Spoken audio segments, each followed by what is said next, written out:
Mr. Speaker, the President of the United States.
Try a selfie.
Members of Congress, I have the high privilege and distinct honor of presenting to you the President of the United States.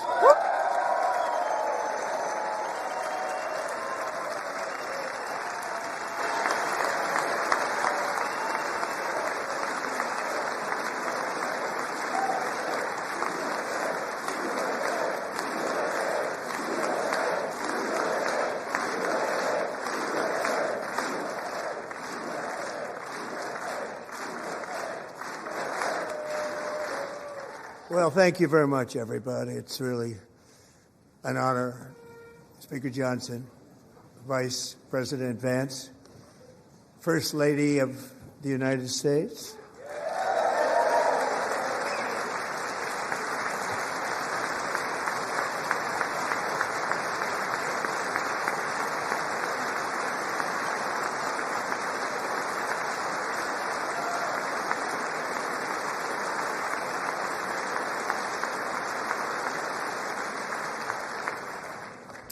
Second Lady of the United States,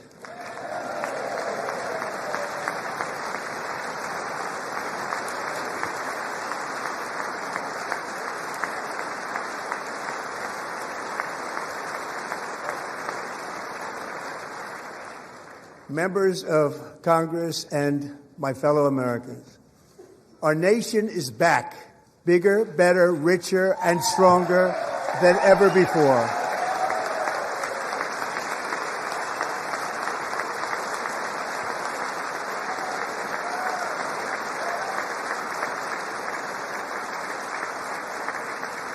Less than 5 months from now, our country will celebrate an epic milestone in American history, the 250th anniversary of our glorious American independence.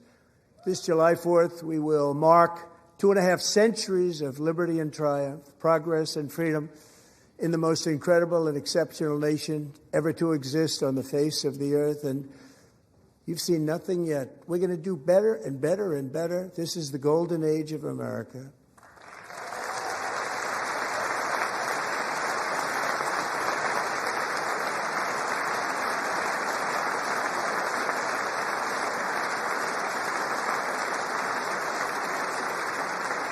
When I last spoke in this chamber 12 months ago, I had just inherited a nation in crisis with a stagnant economy, inflation at record levels, a wide-open border, horrendous recruitment for military and police, rampant crime at home, and wars and chaos all over the world. But tonight, after just 1 year, I can say with dignity and pride that we have achieved a transformation like no one has ever seen before, and a turnaround for the ages. It is indeed a turnaround for the ages.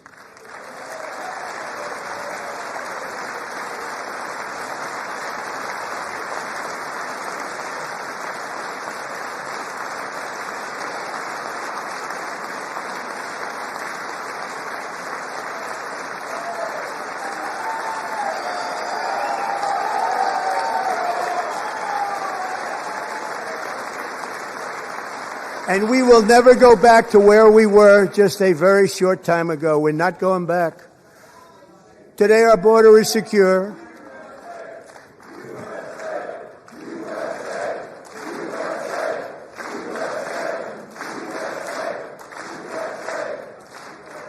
Thank you. Today our border is secure. Our spirit is restored. Inflation is plummeting. Incomes are rising fast. The roaring economy is roaring like never before, and our enemies are scared. Our military and police are stacked, and America is respected again, perhaps like never before.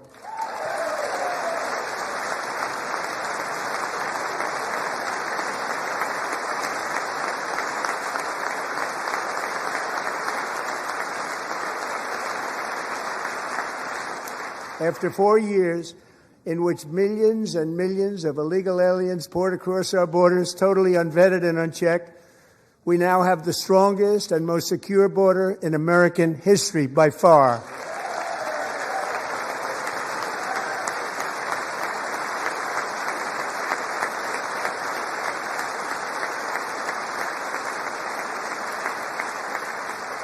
in the past 9 months, 0 illegal aliens have been admitted to the United States.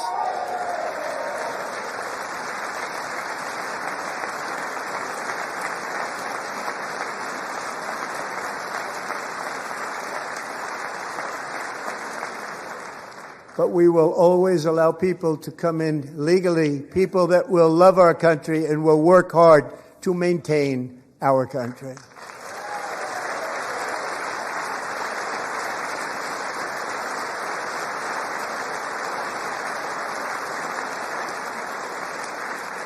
The flow of deadly fentanyl across our border is down by a record 56% in 1 year.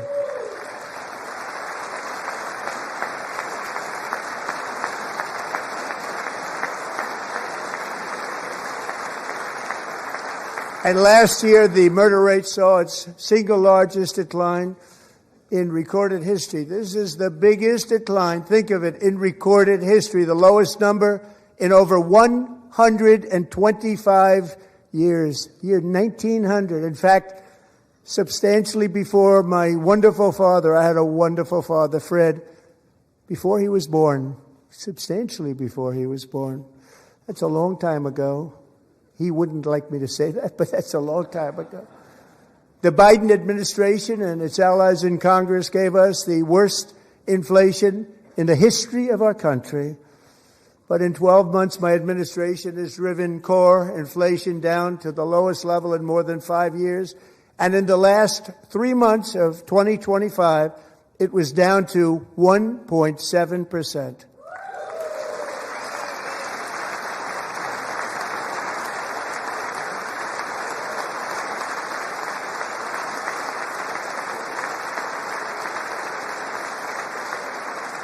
Gasoline, which reached a peak of over $6 a gallon in some states under my predecessor, it was quite honestly a disaster, is now below $2.30 a gallon in most states, and in some places, $1.99 a gallon. And when I visited the great state of Iowa just a few weeks ago, I even saw $1.85 a gallon for gasoline.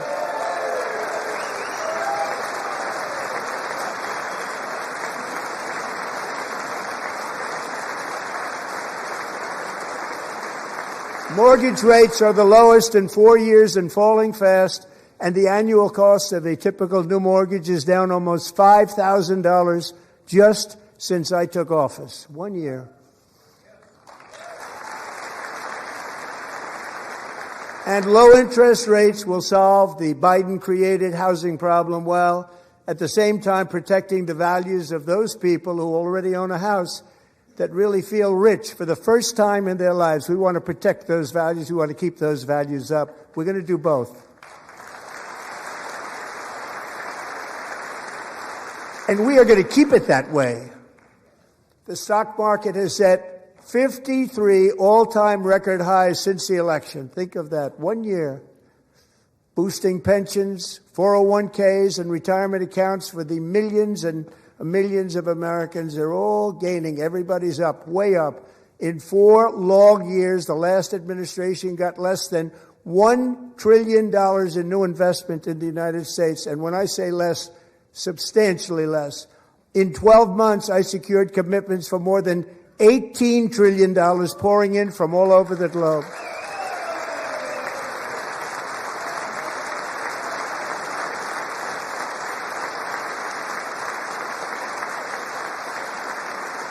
Think of it, much less than $1 trillion for 4 years versus much more than $18 trillion for 1 year. What a difference a president makes. A short time ago, we were a dead country. Now we are the hottest country anywhere in the world, the hottest.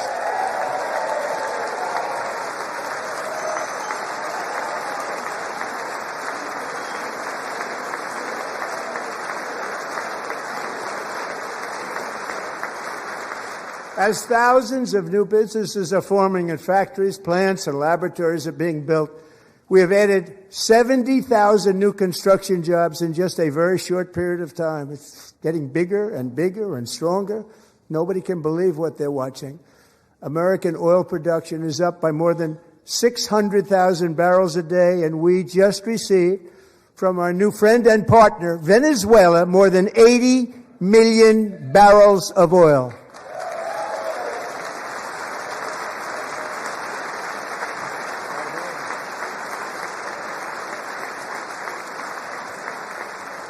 American natural gas production is at an all-time high because I kept my promise to drill, baby, drill.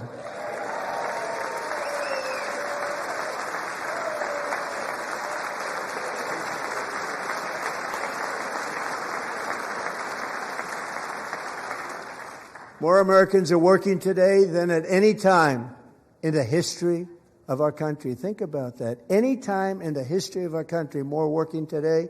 And 100% of all jobs created under my administration have been in the private sector.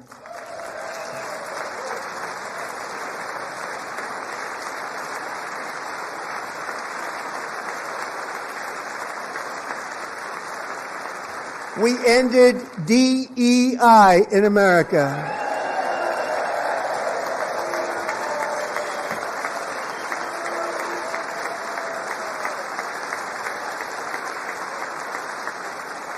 We cut a record number of job-killing regulations, and in 1 year we have lifted 2.4 million Americans, a record, off of food stamps.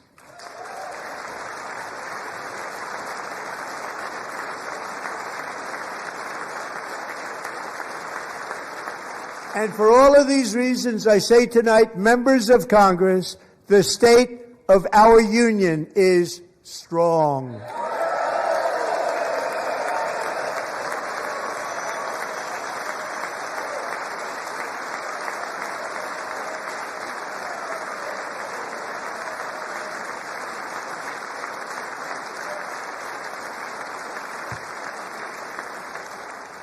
Our country is winning again. In fact, we're winning so much that we really don't know what to do about it. People are asking me, please, please, please, Mr. President, we're winning too much. We can't take it anymore. We're not used to winning in our country. Until you came along, we're just always losing, but now we're winning too much. And I say, no, no, no, you're going to win again. You're going to win big. You're going to win bigger than ever. And to prove that point, here with us tonight is a group of winners who just made the entire nation proud. The men's gold medal Olympic hockey team. Come on in.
Go ahead.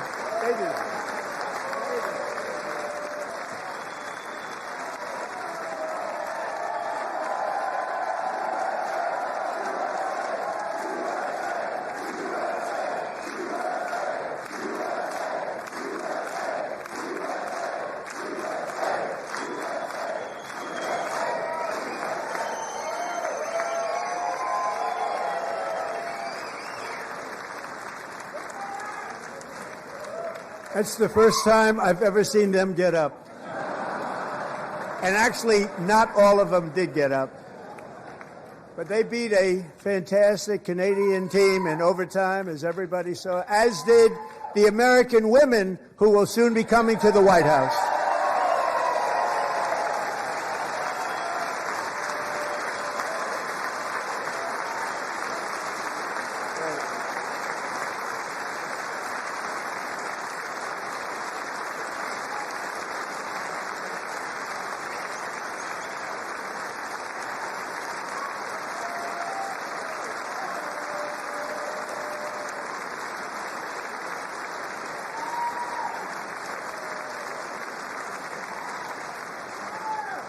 They were in the Oval Office before.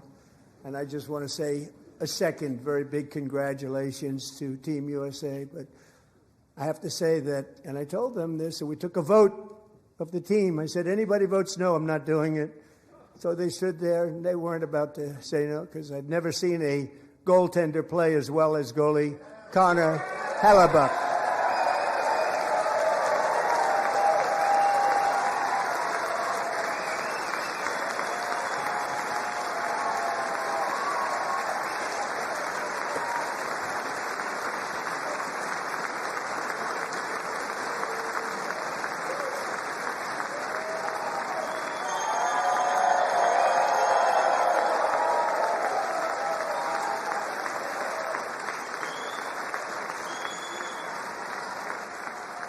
Think of it, 46 shots on goal, and I asked him, the one shot, the one where you put your stick in the back and it hit the neck of your stick and bounced off, do you practice that, or was that a little lucky?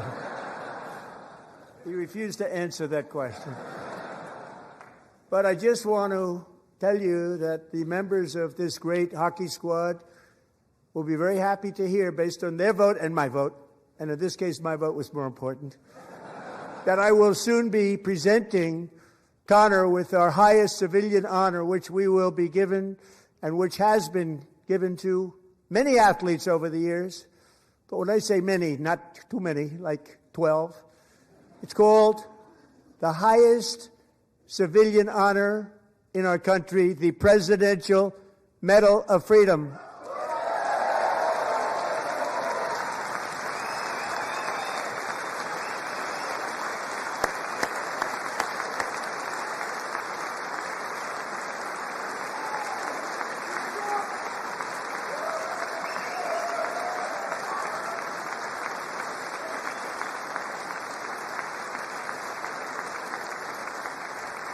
Great athletes have gotten that, very great, the best, and I thought he deserved it. And I did take a vote, every single one of them. I said, I'm not giving it if anybody goes no, and every single one of them rapidly put up their hand.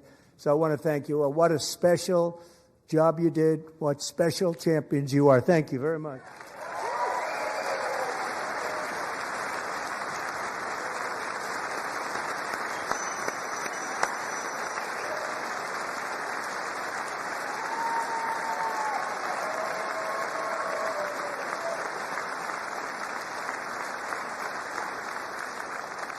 I'm also pleased to say that the next time the Olympic torch is lit, it will be here in America for the 2028 Olympics, and it's the summer version right in Los Angeles. We're going to do a good job in Los Angeles.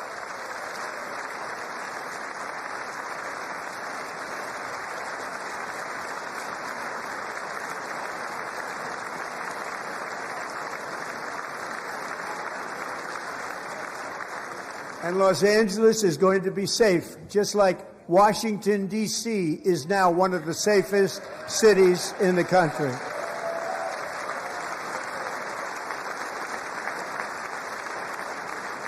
And this year, and I must say I got them both. I got them in my first term, and I was disappointed because I didn't think I'd be the president when this happened. But strange things took place. And now I've got them because I got the Olympics, I got the 2026 FIFA World Cup, and I wanted to claim the 250th, but I didn't get away with that one. I couldn't claim that one for myself. But we're getting the World Cup, so we have the World Cup and the Olympics coming, and that is exciting news.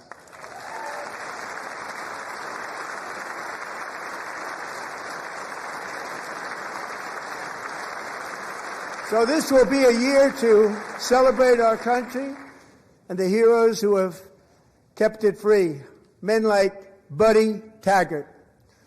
At age 17, Buddy volunteered to defend America in World War II, serving in the Pacific under the great General Douglas MacArthur. He fought bravely in the famous Battle of Manila, worked so hard. He was badly wounded and almost killed by enemy machine guns in Luzon. And 81 years ago this month, he liberated the largest internment camp in the Philippines, one of the largest anywhere in the world. Buddy earned many honors, including a Purple Heart and a Bronze Star, came home, started a family, and tonight he is in the gallery looking forward to July 4th, 2026, his 100th birthday.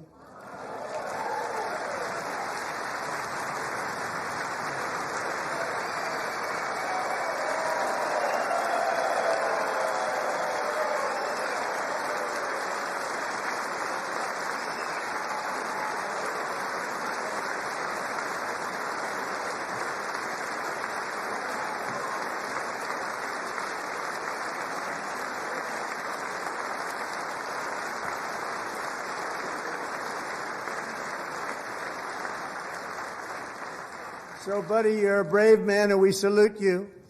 Even in times of challenge, setback, and immense heartache, the spirit of 1776 has always shone through very brightly. It was July 4th of last year when floodwaters tore through a girls' summer camp in Central Texas. One of the worst things I've ever seen. I was there, rising 26 feet in the matter of minutes, tragically claiming many, many lives. You all remember that one. As the waters threatened to sweep her away, 11-year-old Millie Kate McClelland closed her eyes and prayed to God. She thought she was going to die. Those prayers were answered when Coast Guard rescue swimmer Scott Ruskin descended from a helicopter above. Nobody knew where he came from. It was Scott's first ever rescue mission, a young guy, but very brave, very, very top, always top in his class. And he lifted not just Millie Kate, but 164 others to safety.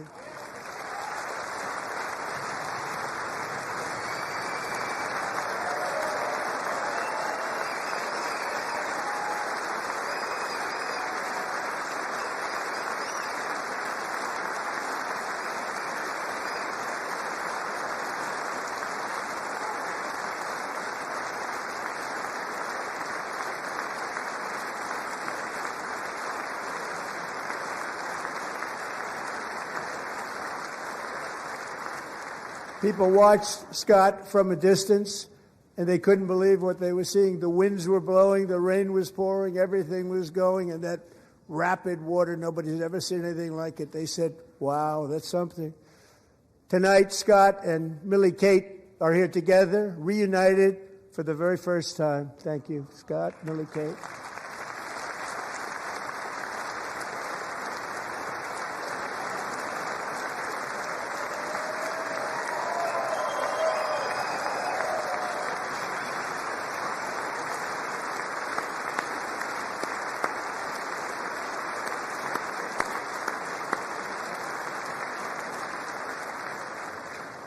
And Petty Officer Ruskin, I'm pleased to inform you that I am now awarding you the Legion of Merit for extraordinary heroism, which is what it was, extraordinary heroism. Thank you.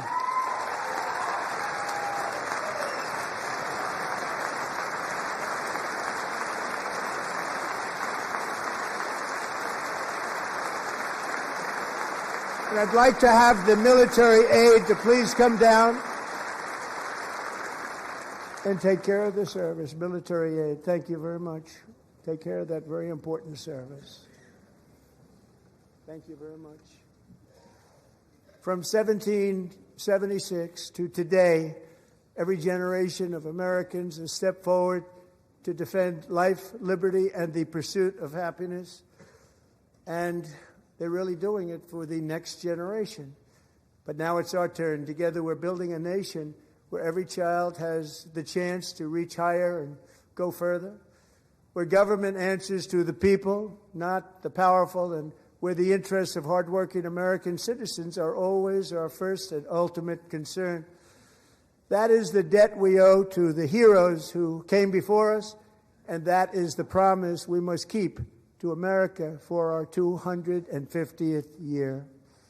Last year, I urged this Congress to begin the mission by passing the largest tax cuts in American history, and our Republican majorities delivered so beautifully. Thank you, Republicans.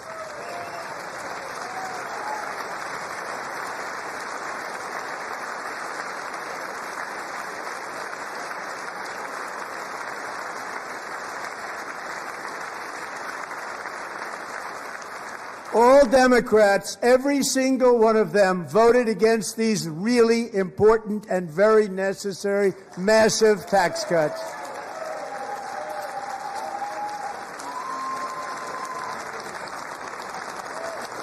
They wanted large-scale tax increases to hurt the people instead.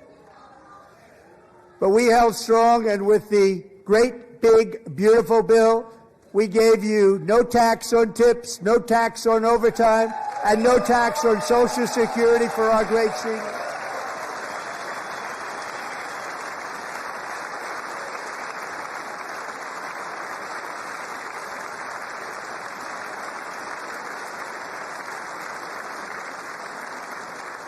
And we also made interest on auto loans tax deductible the first time, but only if the car is made in America.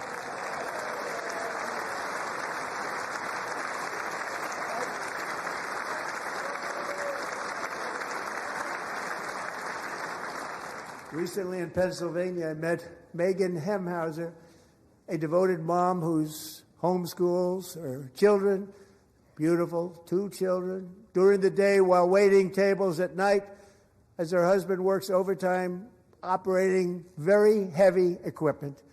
Megan is here this evening, and she's happy to tell you that she is so much richer because with no tax on tips, no tax on overtime, and her expanded child tax credit done again by Republicans, Megan and her husband will take home more than $5,000 extra just for the year, cutting her tax bill in more than half.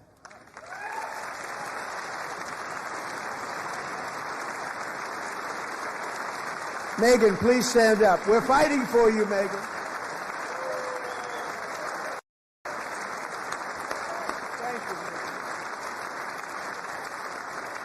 Thank you, Megan. We're fighting for you, Megan. Under our bill, parents like Megan can also activate their children's brand new Trump accounts. And I didn't name it. I did not name that.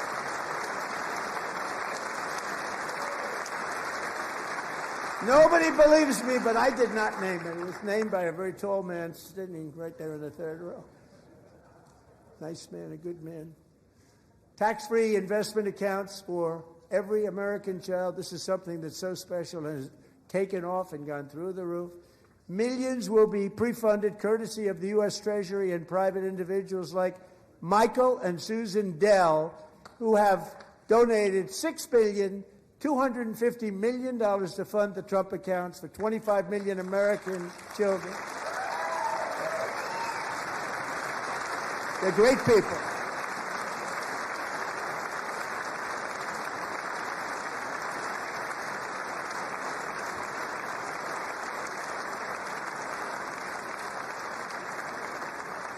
When I asked Michael Dell, how do you make all that money? He said, well, I just sat on my dorm in school, and I made computers, and I'd sell them to people, and I just kept selling and selling and selling, and pretty amazing story. That's called the American dream. He sold a lot of computers, a lot of those laptops, so I congratulate him on that, but I really thank him and Susan, as well as others like Brad Gerstner, a very tremendous guy. He was behind it right from the beginning. Brad Gerstner. Thank you, Brad.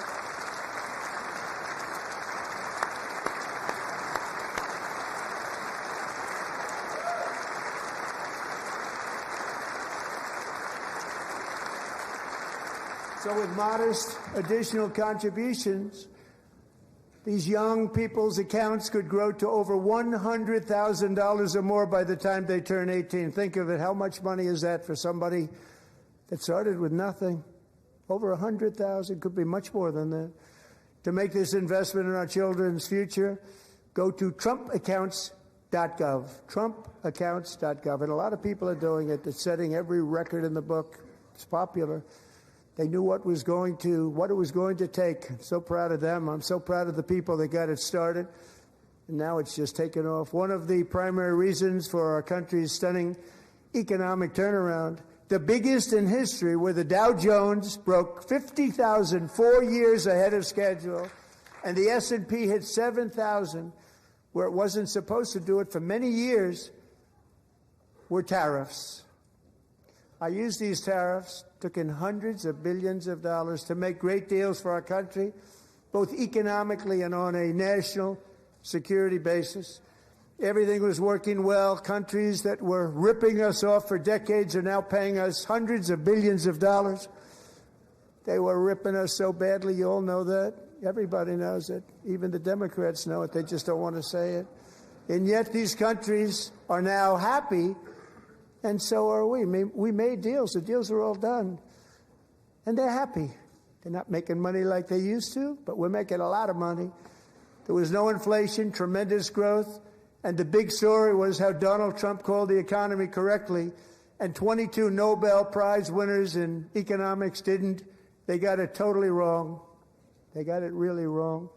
And then just 4 days ago, an unfortunate ruling from the United States Supreme Court. It just came down. It came down. Very unfortunate ruling.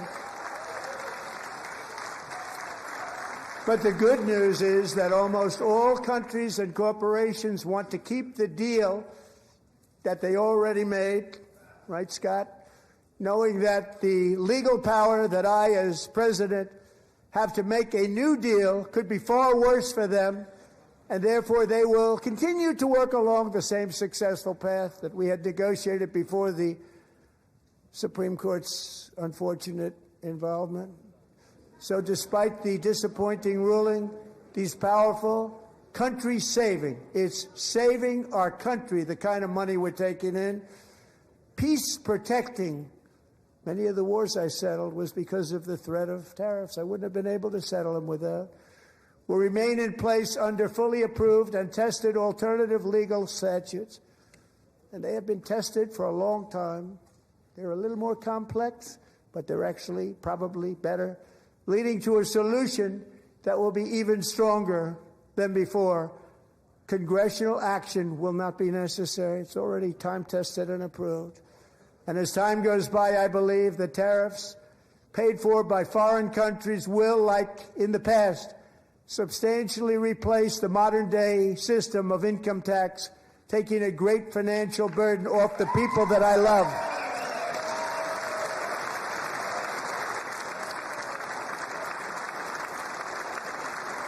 Right?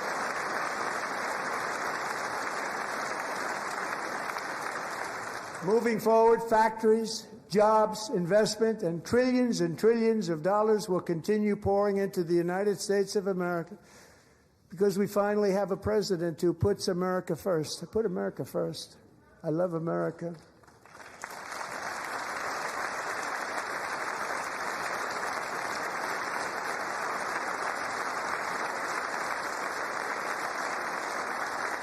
For decades before I came along, we had the exact opposite. From trade to health care, from energy to immigration, everything was stolen and rigged in order to drain the wealth out of the productive, hardworking people who make our country great, who make our country run.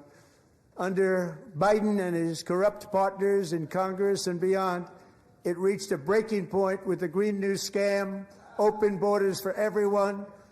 They poured in by the millions and millions from prisons, from mental institutions. They were murderers, 11,888 murders. They came into our country. You allowed that to happen. And record-setting inflation that cost the typical family $34,000 in just a speck of time. Now the same people in this chamber who voted for those disasters suddenly used the word affordability, a word. They just used it. Somebody gave it to them, knowing full well that they caused and created the increased prices that all of our citizens had to endure. You caused that problem. You caused that problem.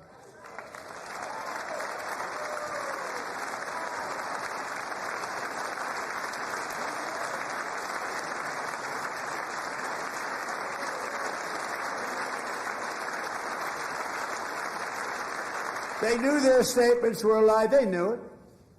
They knew their statements were a dirty, rotten lie. Their policies created the high prices Our policies are rapidly ending them. We are doing really well. Those prices are plummeting downward.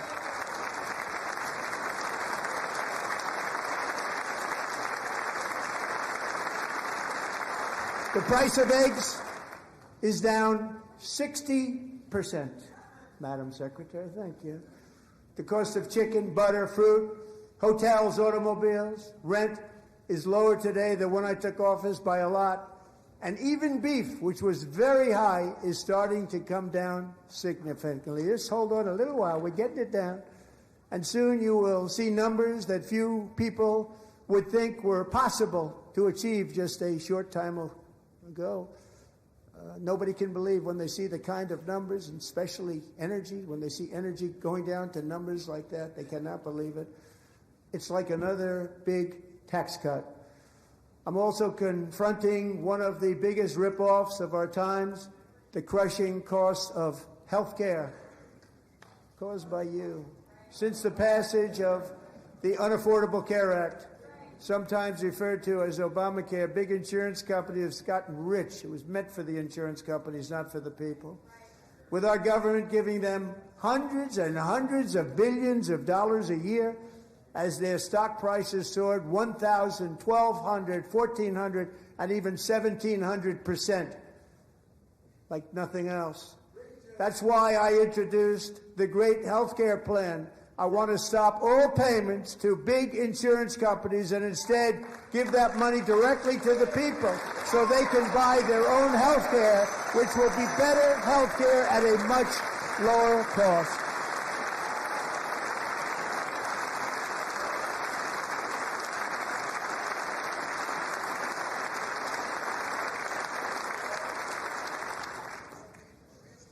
In addition, my plan requires maximum price transparency. That's a big deal. Sounds so simple, so big. And I did that in my first term, and the Democrats immediately terminated it with full knowledge that they were doing a very bad thing for the people. Costs were going to go way up, and that's what happened, and now I'm bringing them way down on health care and everything else. I'm also ending the wildly inflated cost of prescription drugs like has never happened before.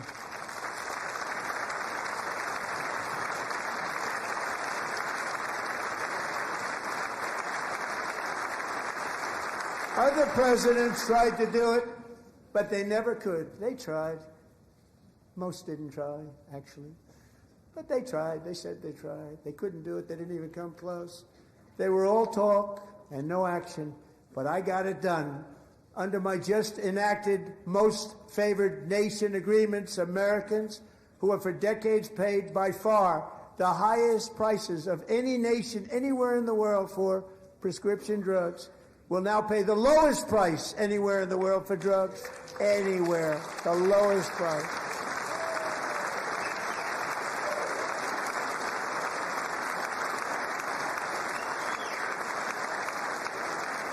So in my first year of the second term, should be my third term, but strange things happen. I took prescription drugs, a very big part of health care, from the highest price in the entire world to the lowest. That's a big achievement. The result is price differences of 300, 400, 500, 600% and more, all available right now at a new website called TrumpRx.gov. And I didn't name that one either, by the way.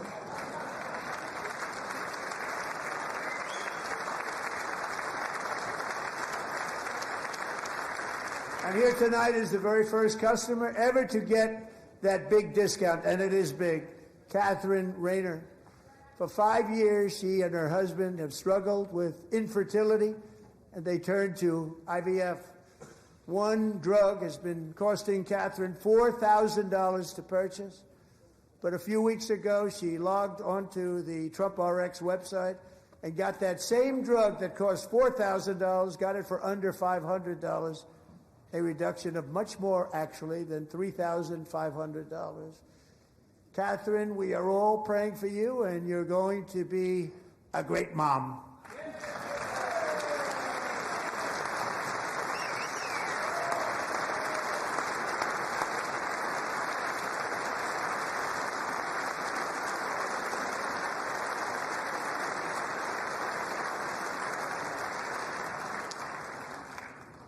So now I'm calling on Congress to codify my most favored nation program into law. Now, the one thing, I'm not sure it matters because it's going to be very hard for somebody that comes along after me to say, let's raise drug prices by 700 or 800%.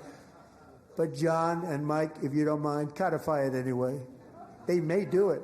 Codify it anyway. Thank you. Many Americans are also concerned that energy demand from AI data centers could unfairly drive up their electric utility bills. Tonight, I'm pleased to announce that I have negotiated the new Ratepayer Protection Pledge. You know what that is? We're telling the major tech companies that they have the obligation to provide for their own power needs. They can build their own power plants as part of their factory so that no one's prices will go up. And in many cases, prices of electricity will go down for the community and very substantially down. This is a unique strategy never used in this country before.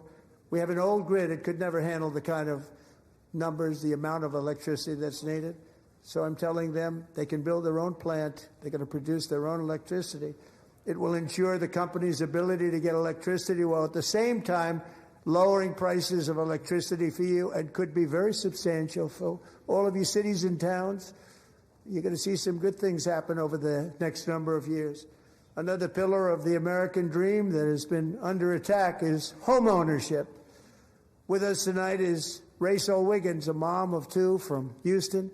She placed bids on 20 homes and lost all of those bids to gigantic investment firms that bypassed inspection, paid all cash, and turned those houses into rentals, stealing away her American dream. She was devastated. Stories like this are why last month I signed executive order to ban large Wall Street investment firms from buying up in the thousands single-family homes.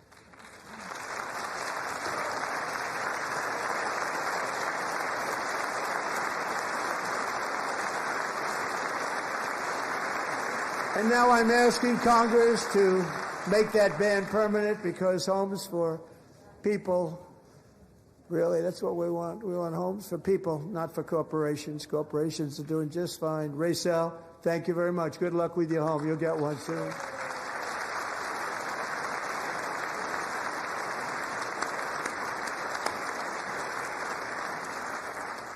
We're also working to make it easier for Americans to save for retirement.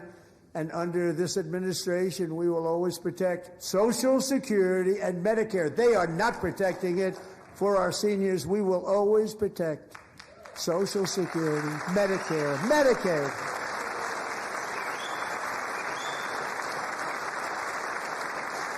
Since I took office, the typical 401k balance is up by at least $30,000. That's a lot of money. We have millions and millions of people, because the stock market has done so well, setting all those records. Your 401ks are way up. Yet half of all of working Americans still do not have access to a retirement plan with matching contributions from an employer. To remedy this gross disparity, I'm announcing that next year my administration will give these oft-forgotten American workers, great people, the people that built our country, access to the same type of retirement plan offered to every federal worker. We will match your contribution with up to $1,000 each year. As we ensure that all Americans can profit from a rising stock market, let's also ensure that members of Congress cannot corruptly profit from using insider information.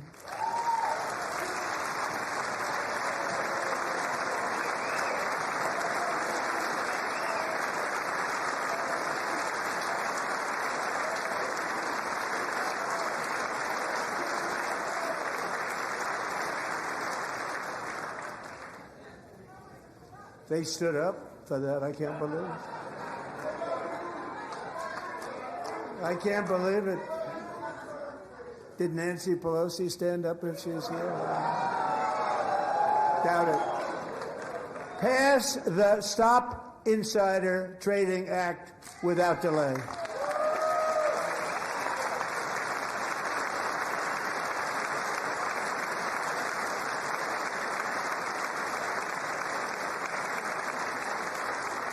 I wasn't sure if anybody even on this side was going to applaud for that. I'm very impressed. Thank you. I'm very impressed.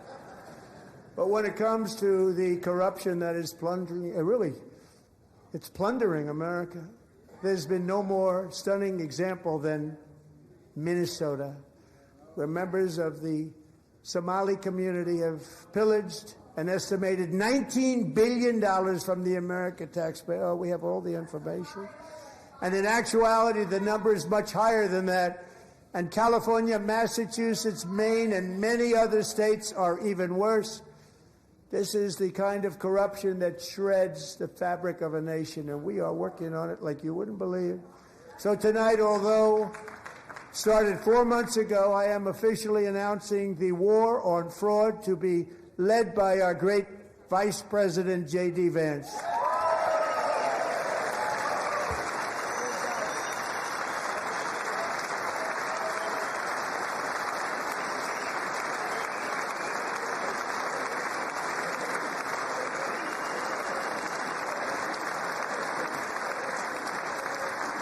We'll get it done. And if we're able to find enough of that fraud, we will actually have a balanced budget overnight. It'll go very quickly. That's the kind of money you're talking about. We'll balance our budget. The Somali pirates who ransacked Minnesota remind us that there are large parts of the world where bribery, corruption, and lawlessness are the norm, not the exception. Importing these cultures through unrestricted immigration and open borders brings those problems right here to the USA. And it is the American people who pay the price in higher medical bills, car insurance rates, rent, taxes, and perhaps most importantly, crime. We will take care of this problem. We're going to take care of this problem. We are not playing games. Delilah.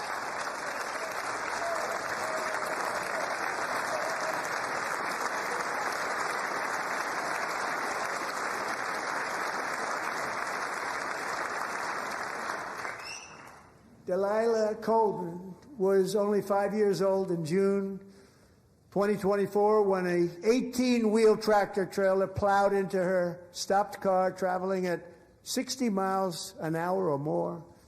The driver was an illegal alien let in by Joe Biden and given a commercial driver's license by open borders politicians in California. Doctors said Delilah would never be able to walk or talk, have a good life. She wouldn't even be able to eat again.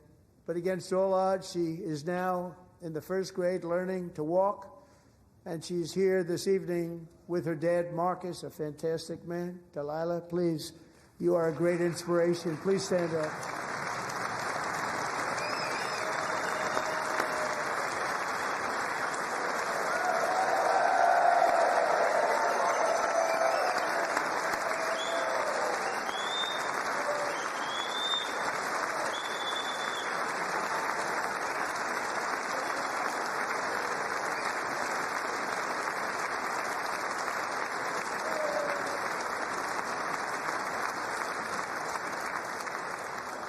Thank you, Delilah.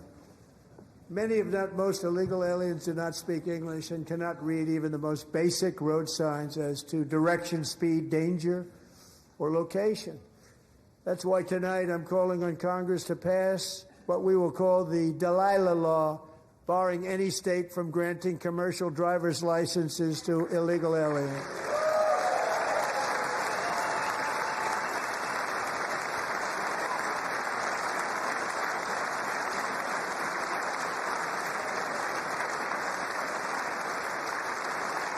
And yesterday, as you probably saw at the White House, I hosted a ceremony with Americans who lost their treasured loved ones to the scourge of illegal immigration. People came into our country, how we allowed this to happen with our open borders. These are the angel moms and families that for decades our government betrayed and our media totally ignored. It was terrible. Hard to believe, actually. In 2023, a 16-year-old high school cheerleader named Elizabeth Medina was supposed to perform in her town's Christmas parade, but she never arrived. Her mother, Jacqueline, went home to look for her, and she found her lying dead in a bathtub bleeding profusely after being stabbed 25 times. Lisbeth's killer was a previously arrested illegal alien who had broken in and brutally extinguished the brightest light in her family's life, violently and viciously. Her heartbroken mother is in the gallery to remind everyone in this chamber exactly why we are deporting illegal alien criminals to our country at record numbers, and we're getting them the hell out of here fast. We don't want them.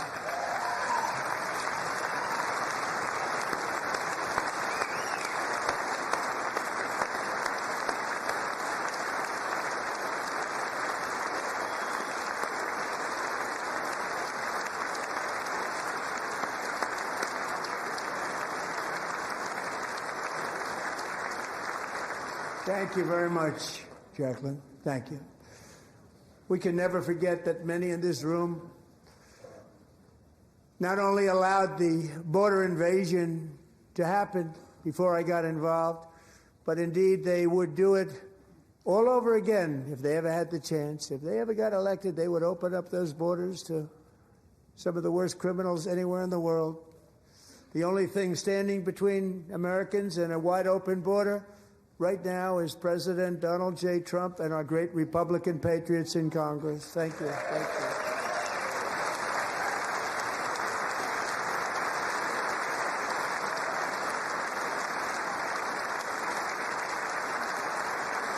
As we speak, Democrats in this chamber have cut off all funding for the Department of Homeland Security. It's all cut off. It's all cut off. They have instituted another Democrat shutdown, the first one costing us 2 points on GDP. 2 points we lost on GDP, which probably made them quite happy, actually. Now they have closed the agency responsible for protecting Americans from terrorists and murderers. Tonight I'm demanding the full and immediate restoration of all funding for the border security, homeland security of the United States, and also for helping people clean up their snow. We have no money because of the Democrats, and it would be nice. We'd love to give you a hand at cleaning it up, but you gave no money. Nobody's getting paid. It's a shame. So you have to think about it. We have, in case you didn't know, a pretty large snowstorm out there. One of the great things about the State of the Union is how it gives Americans the chance to see clearly what their representatives really believe. So tonight I'm inviting every legislator to join with my administration in reaffirming a fundamental principle. If you agree with this statement, then stand up and show your support. The first duty of the American government is to protect American citizens, not illegal aliens.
Isn't that a shame? You should be ashamed of yourself not standing up.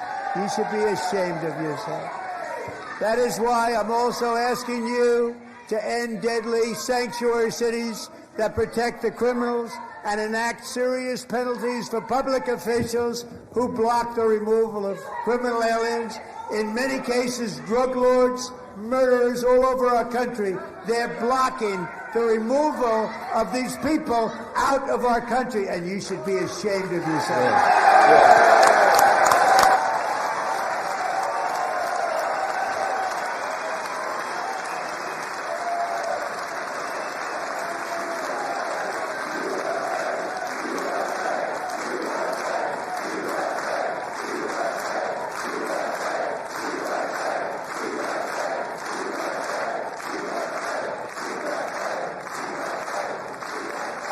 And perhaps most importantly, I'm asking you to approve the Save America Act.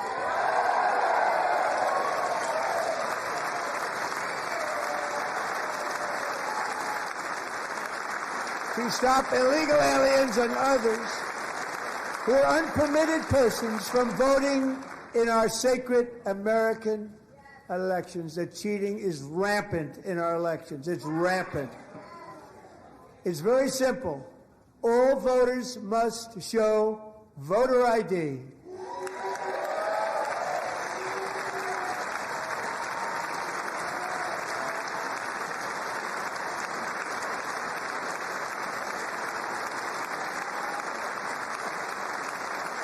All voters must show proof of citizenship in order to vote.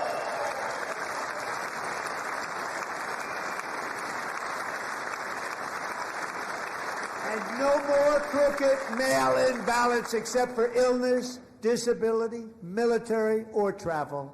None. And this should be an easy one. And by the way, it's polling at 89%, including Democrats. 89%.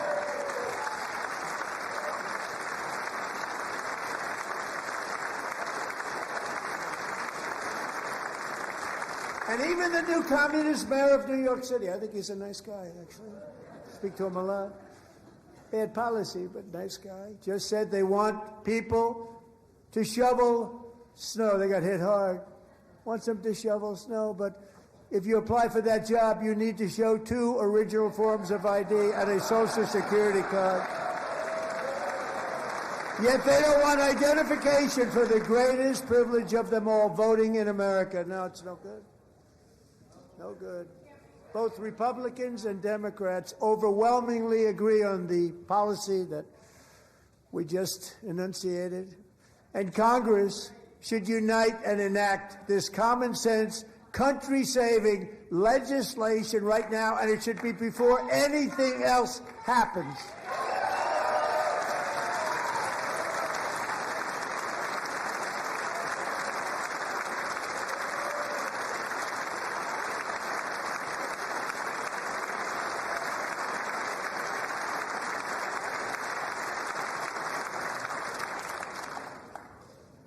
And the reason they don't want to do it, why would anybody not want voter ID? One reason, because they want to cheat. There's only one reason. They make up all excuses. They say it's racist. They come up with things you almost say, what imagination they have.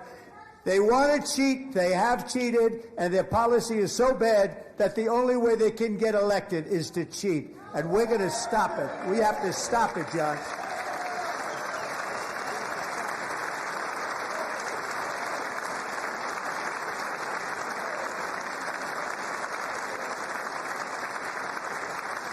And here is one more opportunity to show common sense in government. In the gallery tonight are Sage Blair and her mother, Michelle. In 2021, Sage was 14 when school officials in Virginia sought to socially transition her to a new gender, treating her as a boy and hiding it from her parents. Hard to believe, isn't it? Before long, a confused Sage ran away from home after she was found in a horrific situation in Maryland A left-wing judge refused to return Sage to her parents because they did not immediately state that their daughter was their son. Sage was thrown into an all-boys state home and suffered terribly for a long time. But today, all of that is behind them because Sage is a proud and wonderful young woman with a full-ride scholarship to Liberty University. Sage and Michelle, please stand up.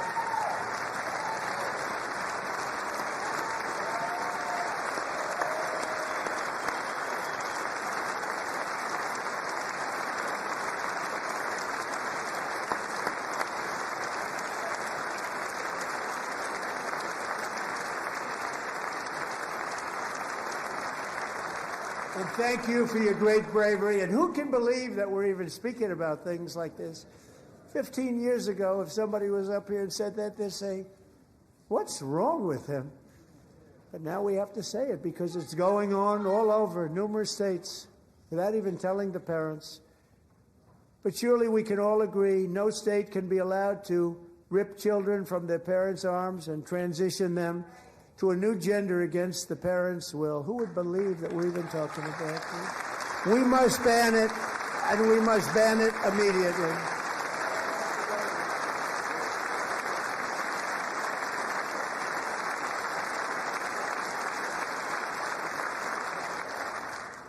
Look, nobody stands up.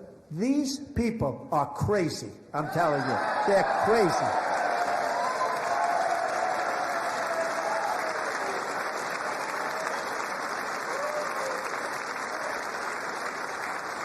Amazing.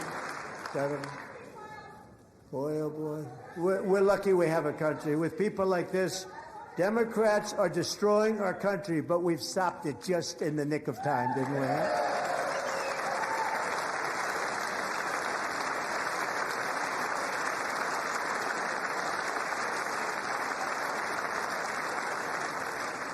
No one cares more about protecting America's youth than our wonderful First Lady, now a movie star. She's a movie star. Can you believe it? Who would have believed that? Over the past year, she has had an incredible impact championing AI legislation, advancing a landmark executive order on foster care, and helping secure $30 million to launch the Melania Trump Foster Youth to Independence Initiative. It's a tremendous, really a tremendous thing that happened and had a lot of bipartisan support. She gets much better bipartisan support than I do. I get none. She gets a lot. Someday you're going to have to tell me how you did that. And students and educators in every state have joined the First Lady's efforts in the presidential AI challenge, keeping America's next generation positioned to succeed and strongly succeed in the future. Tonight we welcome two young people whose lives reflect the First Lady's impact, Sierra Burns and Everest Nevermont. Thank you both, and Melania, thank you. I know how hard you worked on it. Thank you very much.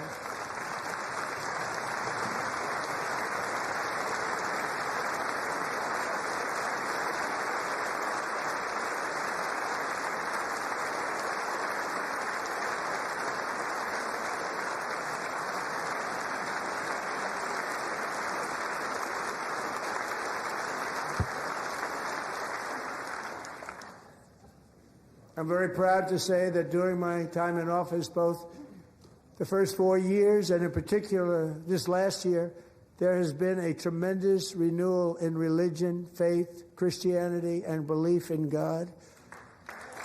Tremendous renewal.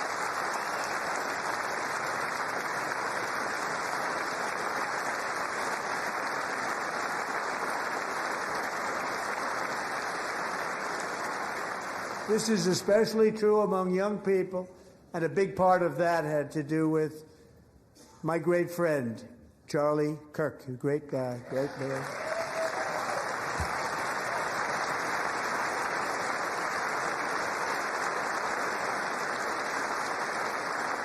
So last year, Charlie was violently murdered by an assassin and martyred, really martyred for his beliefs. His wonderful wife, Erica, is with us tonight. Erica, please stand.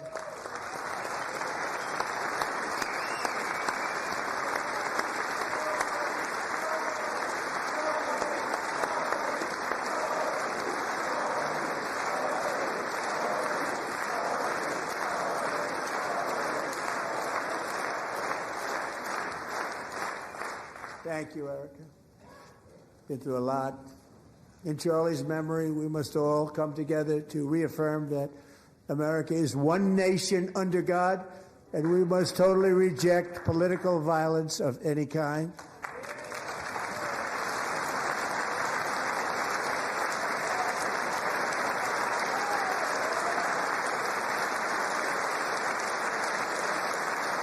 We love religion, and we love bringing it back, and it's coming back at levels that nobody actually thought possible. It's really a beautiful thing to see. Above all, unleashing America's promise requires keeping our communities safe. We have made incredible strides, yet dangerous repeat offenders continue to be released by pro-crime Democrat politicians again and again. We are honored to be joined tonight by a woman who's been through hell, Anya Zaretska. In 2022, she and her beautiful daughter, so beautiful, what a beautiful young woman, Irina, fled war-torn Ukraine to live with relatives near Charlotte, North Carolina. And by the way, what's going on with Charlotte? Last summer, 23-year-old Irina was riding home on the train when a deranged monster who had been arrested over a dozen times and was released through no cash bail, stood up and viciously slashed a knife through her neck and body.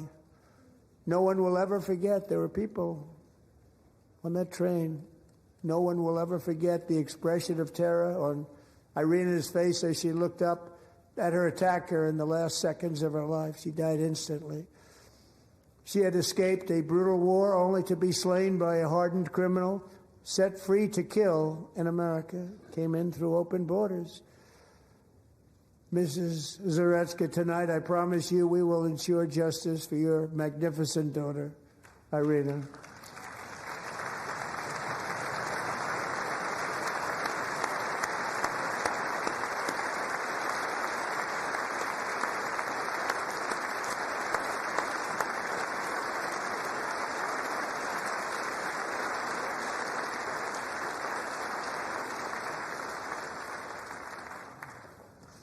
How do you not stand?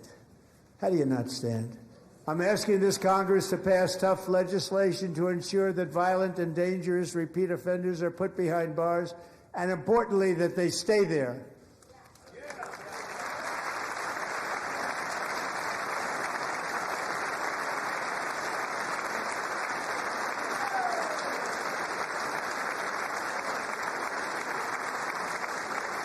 Starting last summer, I deployed our National Guard and federal law enforcement to restore law and order to our most dangerous cities, including Memphis, Tennessee, big success, New Orleans, Louisiana, big success, and our nation's capital itself, Washington, D.C., where we have almost no crime anymore in Washington, D.C. How did that happen?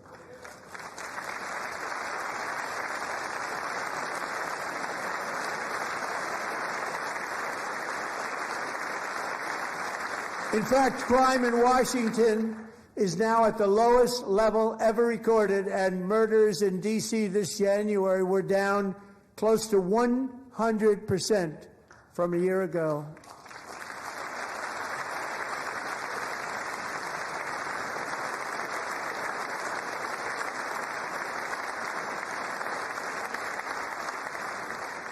They don't like to hear that. One of the sick people, one of the brave service members who helped achieve this stunning turnaround was 20-year-old West Virginia Army National Guard Specialist Sarah Beckstrom. After a 4-month deployment, she voluntarily extended her service, and her rank was going to be lifted. She was doing so well. They were so proud of her. But the very next day, she was on patrol near the White House when she was ambushed and shot in the head by a terrorist monster from Afghanistan. Shouldn't have been in our country. And all because she wore the uniform of our nation, she was shot. He traveled here because he didn't like people wearing our uniform. He was sick and deranged. Shouldn't have been in our country. Sarah Beckstrom died in order to defend our capital, and we are honored to be joined by her wonderful parents, Gary and Evalie. Your daughter was a true American patriot, and she will be greatly missed. She was a great person. I saw reports on her. They've never seen anything like it.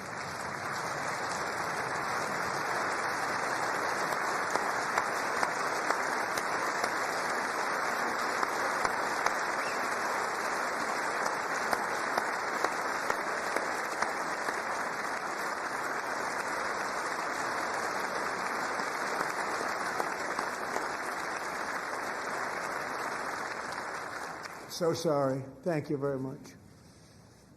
A great young lady. I saw reports that were like, perfect. She was perfect. Serving alongside Sarah that day was Staff Sergeant Andrew Wolf. The terrorist shot Andrew in the head, and no one thought he could possibly make it.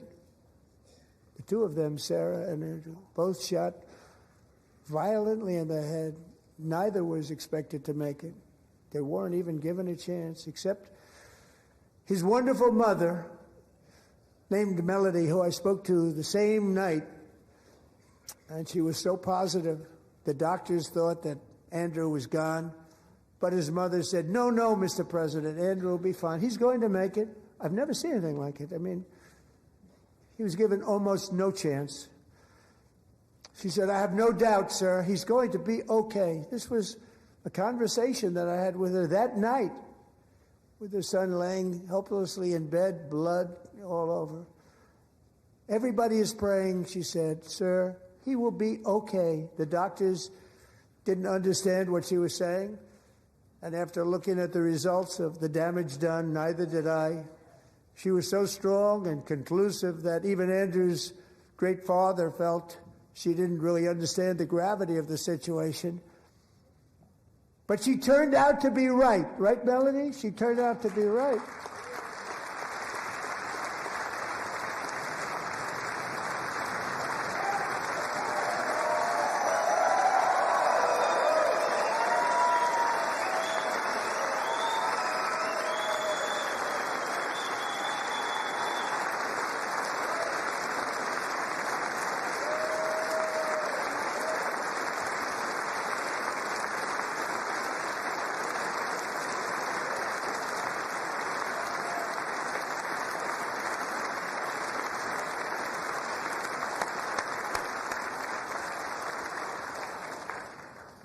Amazing, actually. I said, where does this woman come from? She's the most positive person I've ever met. With God's help, Andrew has battled back from the edge of death, and we're talking about the edge of death, on his way to a miraculous recovery. He's got a little work to do, but he's doing great. Nice to see you. He's a good-looking guy. Nice to see you. Thanks, Andrew. Thank you very much.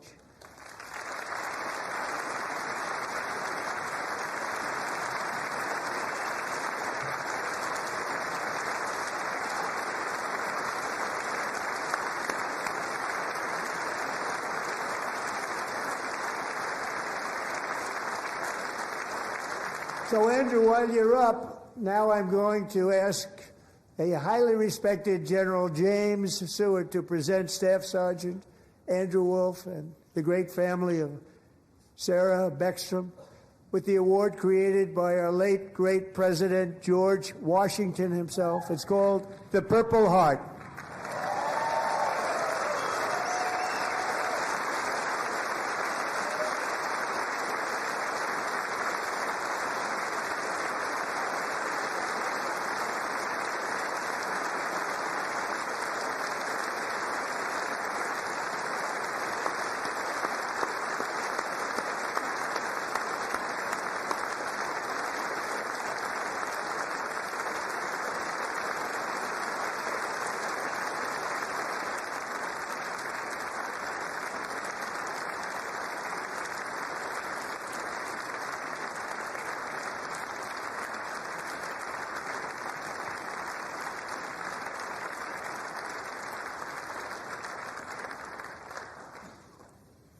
We love you all.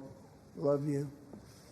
We're proudly restoring safety for Americans at home, and we are also restoring security for Americans abroad. Our country has never been stronger. My first 10 months, I ended 8 wars, including Cambodia. Isn't it funny? You're sick people. Cambodia and Thailand, Pakistan and India. Would have been a nuclear war. 35 million people said the Prime Minister of Pakistan would have died if it were not for my involvement. Kosovo and Serbia, Israel and Iran, Egypt and Ethiopia, Armenia and Azerbaijan, the Congo and Rwanda, and of course the war in Gaza, which proceeds at a very low level. It's just about there. And I want to thank Steve Witkoff and Jared Kushner for your help. Thank you, Steve. Thank you, Jared.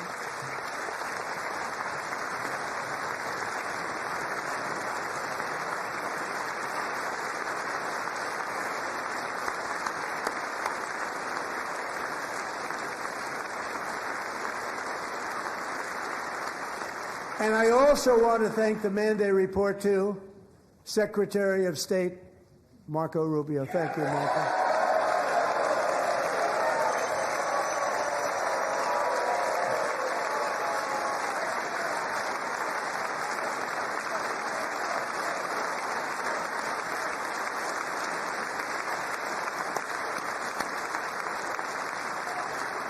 People don't like you. You know, Marco got 100% of the votes when he was in confirmation. I think our next one was about 54%. And some of the Democrats are now saying, I can't believe we approved that guy. And he said it's an honor that they feel that way, right, Marco? You have done a great job, great Secretary of State. I think he'll go down as the best ever.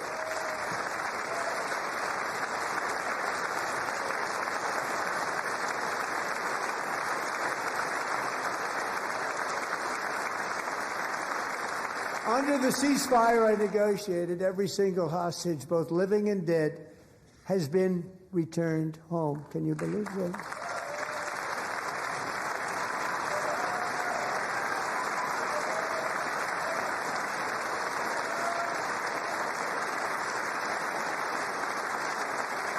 Nobody thought it was possible. Nobody thought that was possible. Both living and dead. And those parents who had a dead son, their boy, they'd always tell me their boy, they wanted him as much as though he were living. It was an amazing period of time. And they came back, and when we got all of the living hostages back, and many, many before them, but I always said those last 20 are going to be very tough, but we got many, many more, hundreds. But I said those last 20 are going to be tough. We got them back. But we only got back 14 or 15 of the dead, of the 28. And believe it or not, Hamas worked along with Israel, and they dug and they dug and they dug.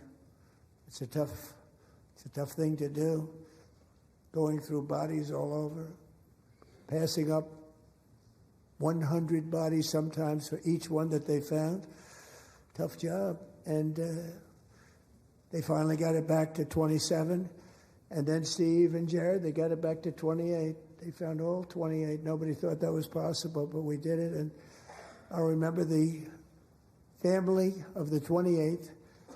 They were so grieved, but they were so happy as it's possible to be. They had their boy back. The mother said, "Sir, we have our boy back."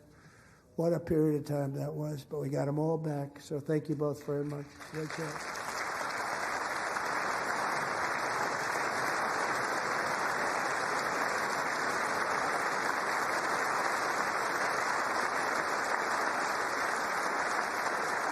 And we're working very hard to end the 9th war, the killing and slaughter between Russia and Ukraine, where 25,000 soldiers are dying each and every month. Think of that, 25,000 soldiers are dying a month. A war which would have never happened if I were president. Would have never happened. As president, I will make peace wherever I can, but I will never hesitate to confront threats to America wherever we must. That's why in a breakthrough operation last June, the United States military obliterated Iran's nuclear weapons program with an attack on Iranian soil known as Operation Midnight Hammer.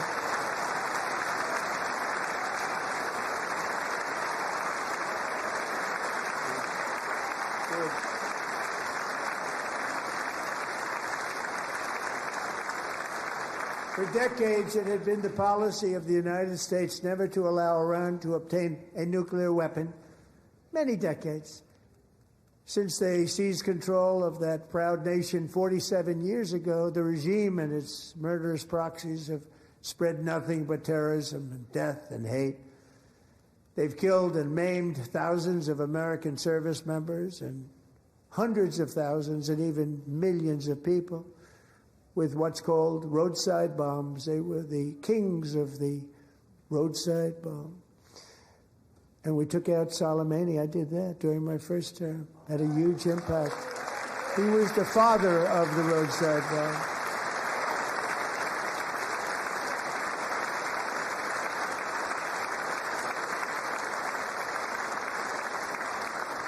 And just over the last couple of months with the protests, they've killed at least, it looks like, 32,000 protesters. 32,000 protesters in their own country.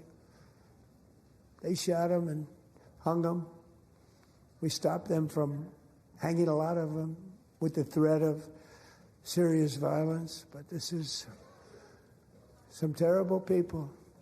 They've already developed missiles that can threaten Europe and our bases overseas, and they're working to build missiles that will soon reach the United States of America. After Midnight Hammer, they were warned to make no future attempts to rebuild their weapons program, and in particular, nuclear weapons. Yet they continue starting it all over. We wiped it out, and they want to start all over again, and are at this moment again pursuing their sinister ambitions. We are in negotiations with them. They want to make a deal, but we haven't heard those secret words. We will never have a nuclear weapon. My preference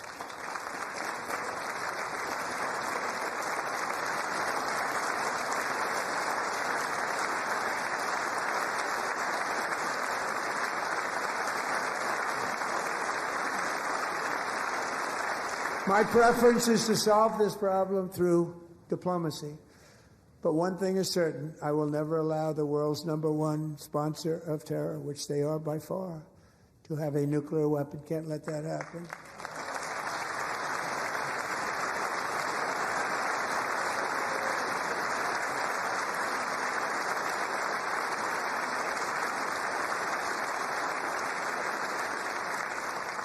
And no nation should ever doubt America's resolve. We have the most powerful military on earth. I rebuilt the military in my first term. We're going to continue to do so. Also, we just approved a $1 trillion budget. We have no choice. We have to be strong because hopefully we will seldom have to use this great power that we built together. It's really called peace through strength, and it's been very, very effective.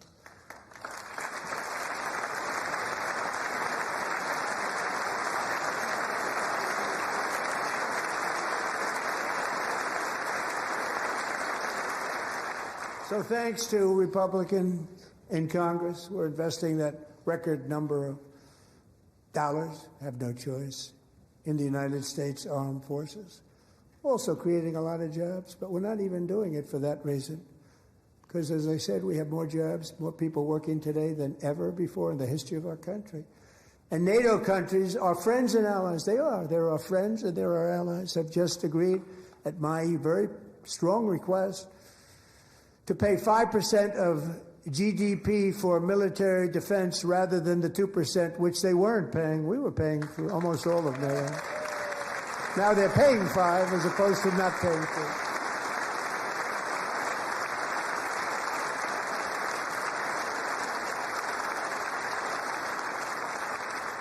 And getting that 5% was something which everyone said would never be done, could not happen. We got it really easily with one meeting. And big difference between 2% that's not paid. We were paying the freight of many of them. Very few were paid up. Now 5%, then they're paid. And everything we send over to Ukraine is sent through NATO, and they pay us in full. They pay us totally in full. Every branch of our armed forces is setting records for recruitment. This is so exciting. And every service member recently.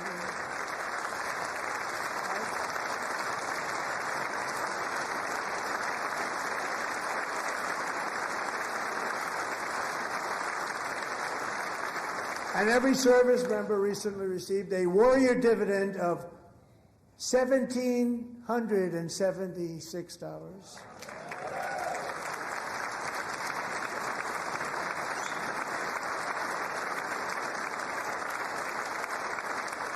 You know, they put it on my desk. We got the money from tariffs and other things, a lot of money we have. We have much more money than people understand. Have to rebuild that program a little bit, but it won't take long. But we got the money, and it was $1,775, and they wanted my approval. And I said, what's the number? $1,775. I said, wait a minute. For one more dollar, we can have $1,776. It's going to... I said, we're going to figure that. I never asked anybody if we could afford it. One more dollar. I said, $1,776.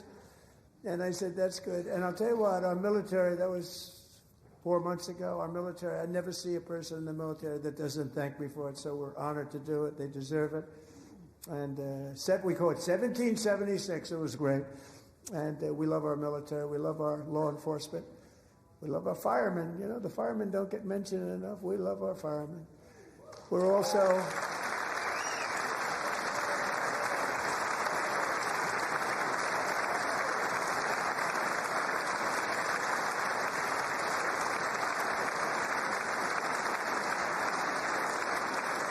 We're also restoring American security and dominance in the Western Hemisphere, acting to secure our national interests and defend our country from violence, drugs, terrorism, and foreign interference. For years, large swaths of territory in our region, including large parts of Mexico, really large parts of Mexico, have been controlled by murderous drug cartels. That's why I designated these cartels as foreign terrorist organizations, and I declared illicit fentanyl as a weapon of mass destruction.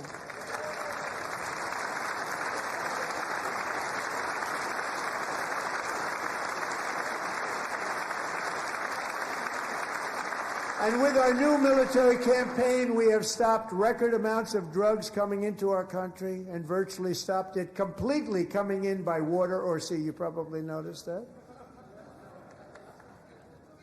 We very seriously damaged their fishing industry also. Nobody wants to go fishing anymore. We've also taken down one of the most sinister cartel kingpins of all. You saw that yesterday. In January,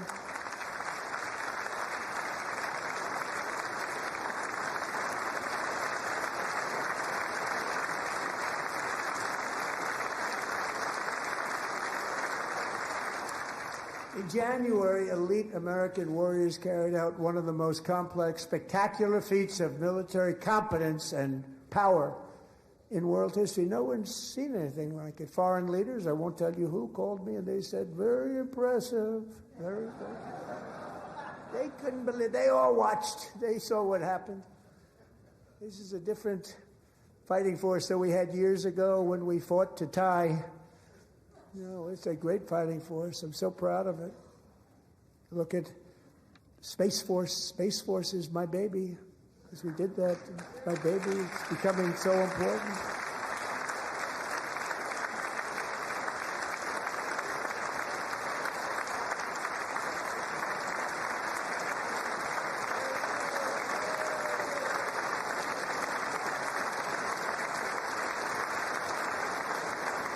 And America's armed forces overwhelmed all defenses and utterly defeated an enemy, good fighters, to end the reign of outlaw dictator Nicolas Maduro and bring him to face American justice.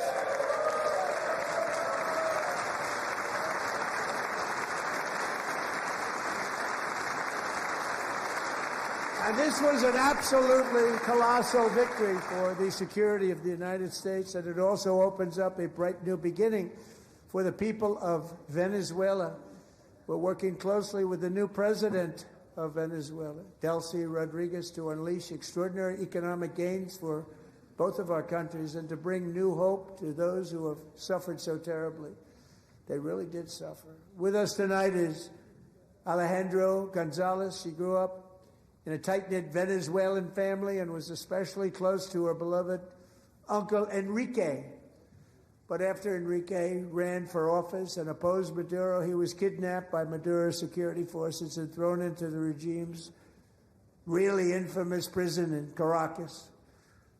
Alejandro feared she would never see her uncle again. She feared for her own life also. But since the raid, we have worked with the new leadership, and they have ordered the closure of that vile prison and released hundreds of political prisoners already, with more to come. Alejandro, I'm pleased to inform you that not only has your uncle been released, but he is here tonight. We brought him over to celebrate his freedom with you in person. Enrique, please come down.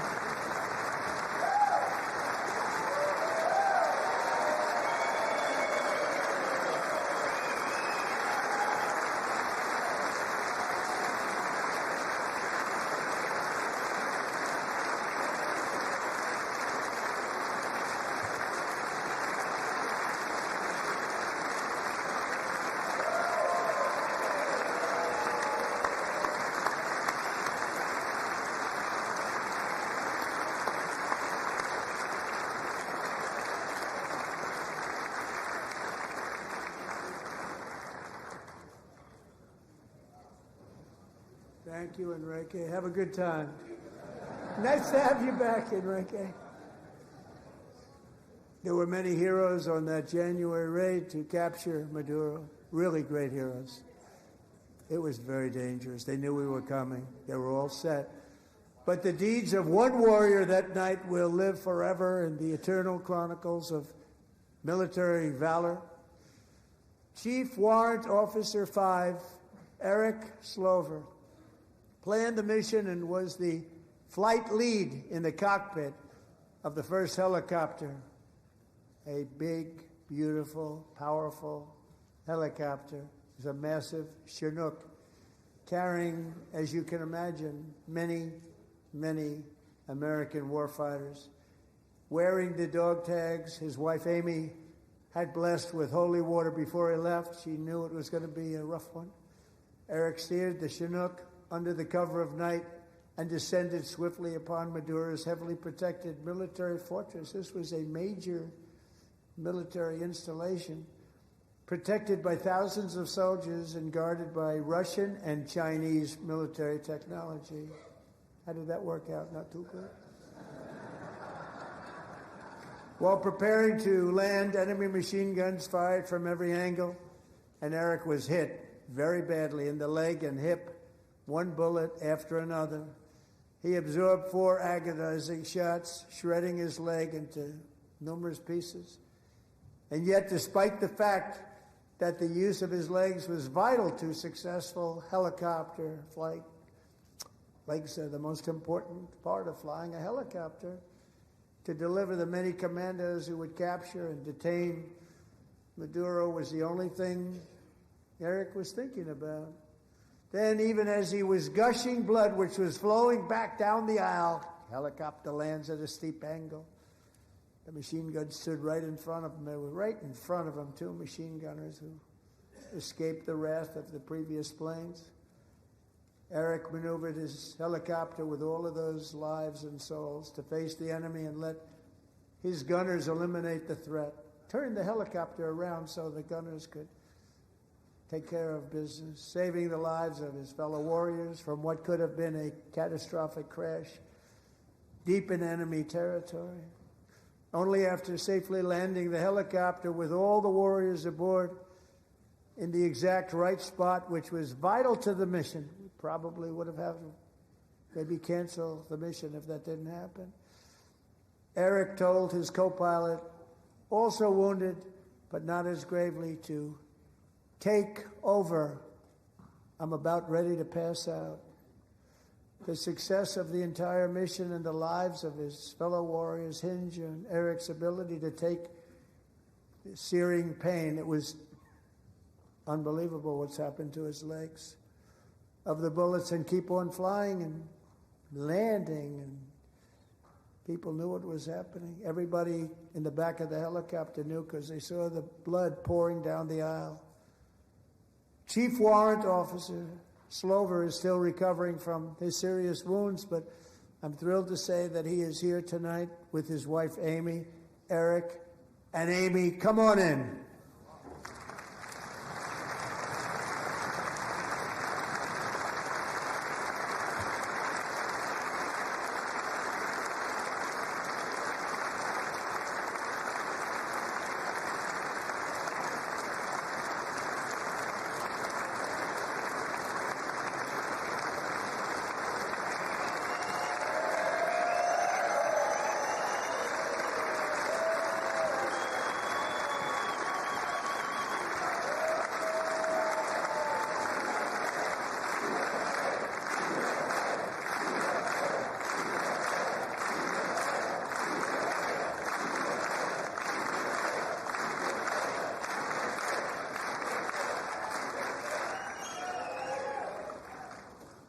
So we have a surprise for Eric and Amy.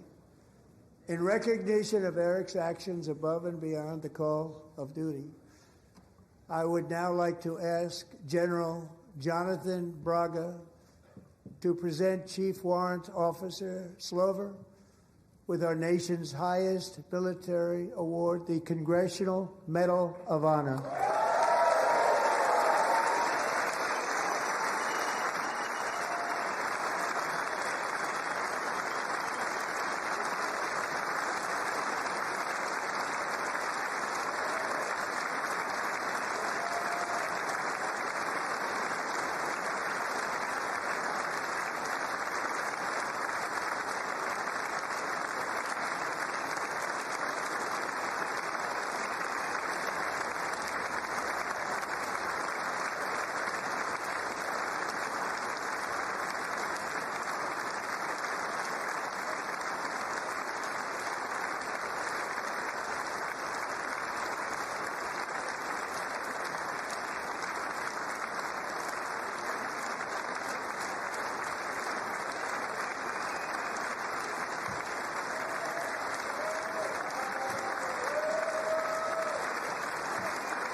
Well, thank you very much, Eric and Amy.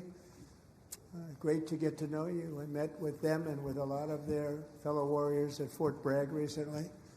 You notice the name Fort Bragg. We have it back. We brought it back. We won the First World War with it, the Second World War with it, and then they decided to change the name. So we changed it back. Everybody wanted to change back, too. And 10 of Eric's fellow warriors from that incredible night of victory will also be receiving medals at a private ceremony that will soon be held at the White House. And Eric will be there. Thank you.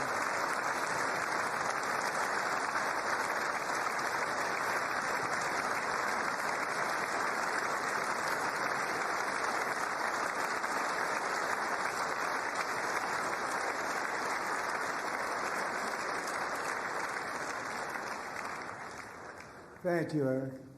That's a big one. Tonight we've celebrated many truly extraordinary American patriots, but there is one last living legend to honor before we go.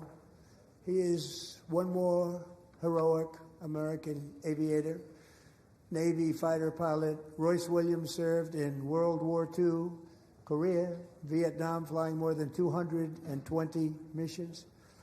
In the skies over Korea in 1952, Royce was in the dogfight of a lifetime, legendary dogfight. Flying through blizzard conditions, his squadron was ambushed by 7 Soviet fighter planes. It was his first aerial combat of the war, and despite being massively outnumbered and outgunned, Royce led the takedown of 4 enemy jets and almost destroyed the others, vanquishing his adversaries while taking 263 bullets to his own plane and being seriously hurt. His story was secret for over 50 years. He didn't even want to tell his wife, but the legend grew and grew. But tonight, at 100 years old, this brave Navy captain is finally getting the recognition he deserves. He was a legend long before this evening. Royce, please stand up, and I will ask the First Lady of the United States to present Captain Royce Williams with his Congressional Medal of Honor.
Thank you, Royce, and thank you, Eric. I've always wanted the Congressional Medal of Honor, but I was informed I'm not allowed to give it to myself, and I wouldn't know why I'd be taking it, but if they ever open up that law, I will be there with you someday. But you know, that's our highest honor, Congressional Medal of Honor, and that's a big thing, and it's an honor to be in the same room with you. Thank you both very much, Eric. Thank you.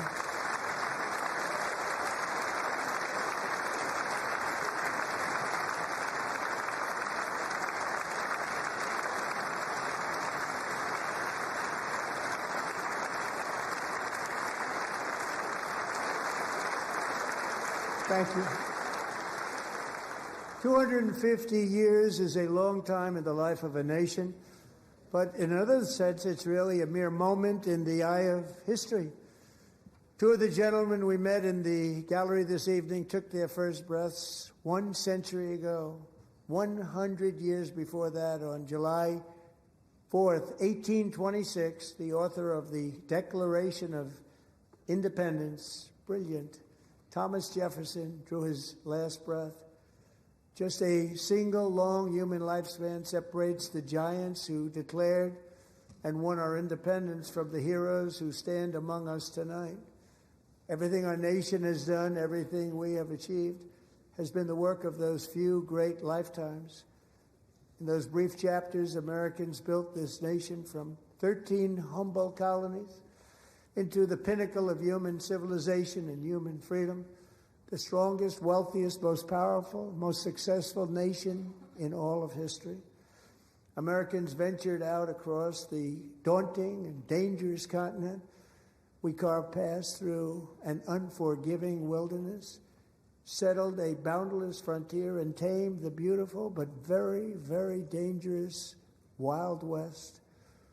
From empty marshes and wide open plains, we raised up the world's greatest cities.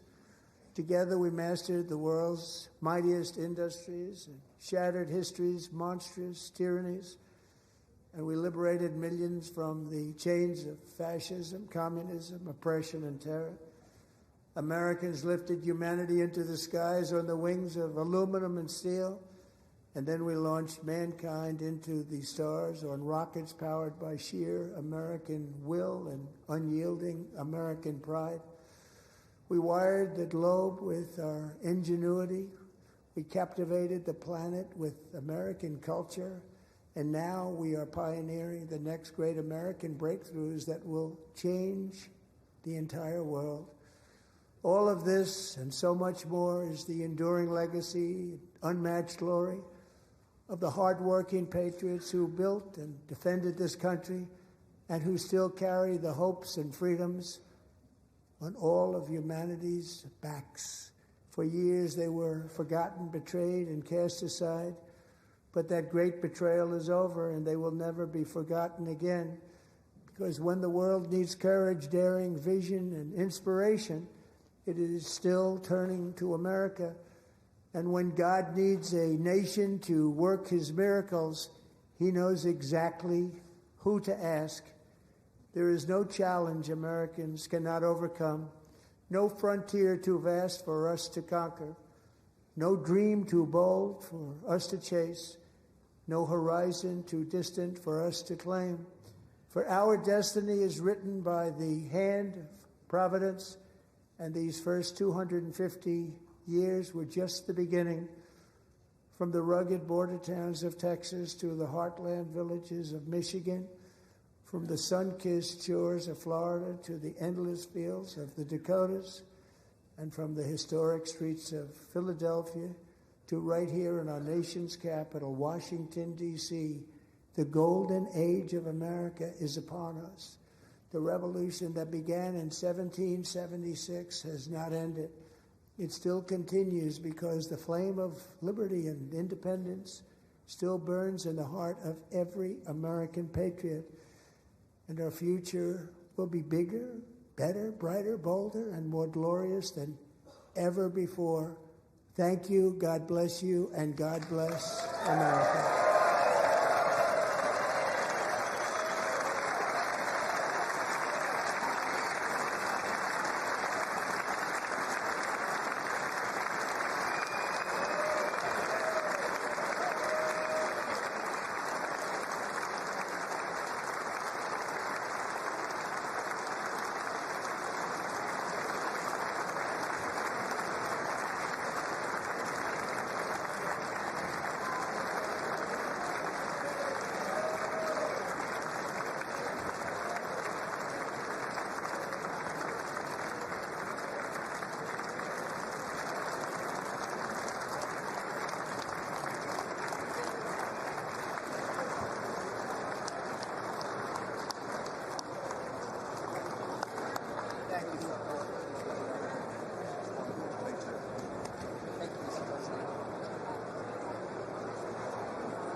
President, that was a home run. Mr. President.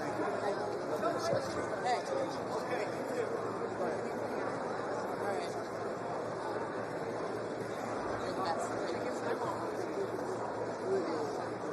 Good job. Thank you. Thank you. Very well done, sir. Great job. Oh, good. Good. See you. Thank you. Well done. God bless you. Great job. Good man. Thank you very much. Excellent speech. Thank you. Absolutely. Absolutely. Thank you. Mr. President. The best ever. Thank you. The best ever. He's the president. That's it. Thank you. Where you going, man? One of the best ever. One of the best. I'm so proud of yourself. Thank you for honoring those veterans. Luger. Good. I think you should take the rest of the day off. I think we have to. We're going to have to. Thank you. All right, guys. You killed it. Thank you, Virginia. It was amazing. It really was. Home run. Really a grand slam. America loves you, Ross. Thank you. It was amazing. America loves you. Oh, look at this guy. I like that tie. I want that tie. Give me that tie. Thank you. Hey, take that. Put it on initial. Just an initial.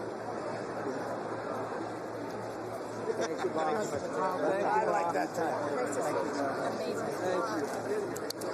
Thank you, everybody. Mr. President, outstanding speech, sir. Mr. President. You did good. They love the insider trading stuff. How's he doing? He's a youngster. He fell asleep a couple times. did amazing. He really did. Great speech. Proud of you. Great job, Mr. President. Thanks for your Well done, leadership. Mr. President. Well done. God bless you. God bless you, sir. Thank you, fellas. Fantastic. That's a big statement coming from you guys. Thanks. Yes, sir. Love the finish. Home run here. Great job. Great job. Thank you, everybody. Great job. Great. Thank you. Thank you, everybody. That was the best speech. No, thank you very much. You did a great job of her. Really, the best ever? That's a nice coming from you. That's a big statement. It's also the longest. Great job of television. Also the longest, President. Thank you so much. Take care. Thank you very much. Still need to talk to you. Congratulations, Mr. President. Thank you. Mr. President. That's great. That's great.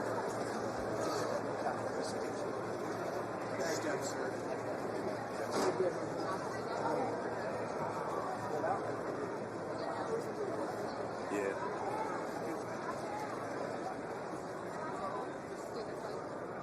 Can we go out?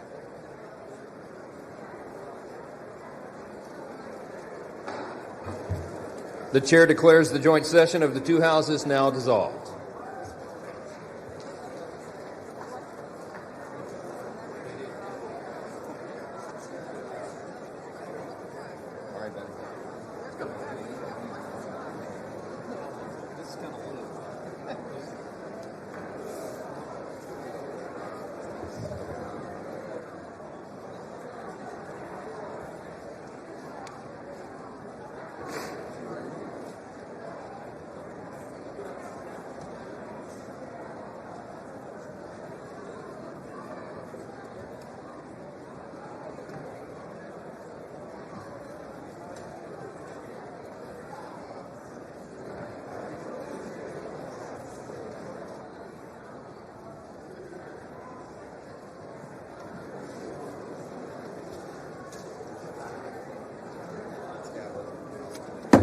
The House will come to order.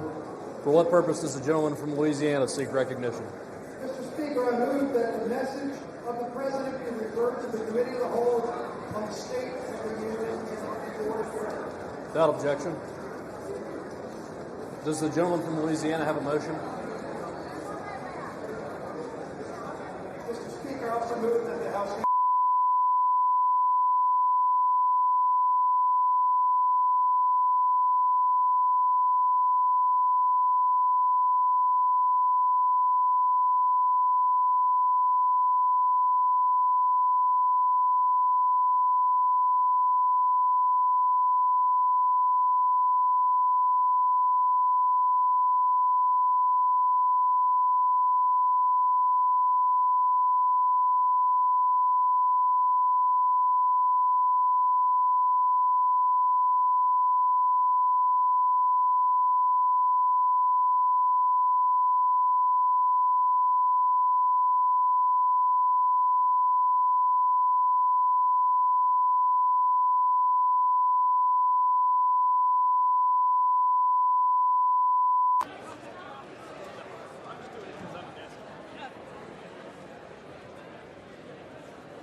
Good evening. Good evening and welcome to historic Williamsburg. We are gathered here in the chambers of the House of Burgesses. In 1705, the people of the Virginia colony gathered here to take on the extraordinary task of governing themselves. Before there was a Declaration of Independence, a Constitution, or a Bill of Rights, there were people in this room. The people who served here ultimately dreamed of what a new nation, unlike anything the world had ever seen, could be. The United States was founded on the idea that ordinary people could reject the unacceptable excesses of poor leadership, band together to demand better of their government, and create a nation that would be an example for the world. And this year, as we celebrate 250 years since America declared our independence from tyranny, I can think of no better place to speak to you as we reflect on the current state of our union. Tonight, as we watched our nation's lawmakers gather for a joint session of Congress, we did not hear the truth from our president. So let's speak plainly and honestly. And let me ask you, the American people watching at home, 3 questions. Is the president working to make life more affordable for you and your family? Is the president working to keep Americans safe both at home and abroad? Is the president working for you? As I campaigned for governor last year, I traveled to every corner of Virginia, and I heard the same pressing concern everywhere. Costs are too high in housing, healthcare, energy, and childcare. And I know these same conversations are being had all across this country. Because since this president took office last year, his reckless trade policies have forced American families to pay more than $1,700 each in tariff costs. Small businesses have suffered, farmers have suffered, some losing entire markets. Everyday Americans are paying the price.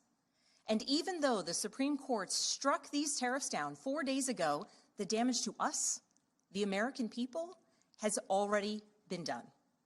Meanwhile, the president is planning for new tariffs, another massive tax hike on you and your family. And Republicans in Congress, they remain unwilling to assert their constitutional authority to stop him. They're making your life harder. They're making your life more expensive. They're even making it more difficult to see a doctor. Rural health clinics in Virginia and across the country are already closing their doors thanks to the so-called One Big Beautiful Bill, championed by the president and Republicans in Congress. And tonight, the president celebrated this law, the one threatening rural hospitals, stripping health care from millions of Americans and driving up costs in energy and housing, all while cutting food programs for hungry kids. But here in Virginia, I am working with our state legislature to lower costs and make the Commonwealth more affordable. And it's not just me. Democrats across the country are laser focused on affordability in our nation's capital and in state capitals and communities across America. In the most innovative and exceptional nation in the history of the world, Americans deserve to know that their leaders are focused on addressing the problems that keep them up at night. Problems that dictate where you live, whether you can afford to start a business or whether you have to skip a prescription in order to buy groceries. So I'll ask again, is the president working to make life more affordable for you and your family? We all know the answer is no. I grew up in a house of service. My mother was a nurse, and my father was a career law enforcement officer. I began my career by following in my father's footsteps as a federal agent, working money laundering and narcotics cases. I worked side by side with local and state police to keep our community safe and to uphold and enforce the law. Law enforcement officers across the country know that it is a unique responsibility to do the serious work of investigating crimes, comforting victims, and making arrests. It's about building trust, and that requires an abiding sense of duty and commitment to community. And yet, our president has sent poorly trained federal agents into our cities, where they have arrested and detained American citizens and people who aspire to be Americans. And they have done it without a warrant. They have ripped nursing mothers away from their babies. They have sent children, a little boy in a blue bunny hat, children to far-off detention centers, and they have killed American citizens in our streets.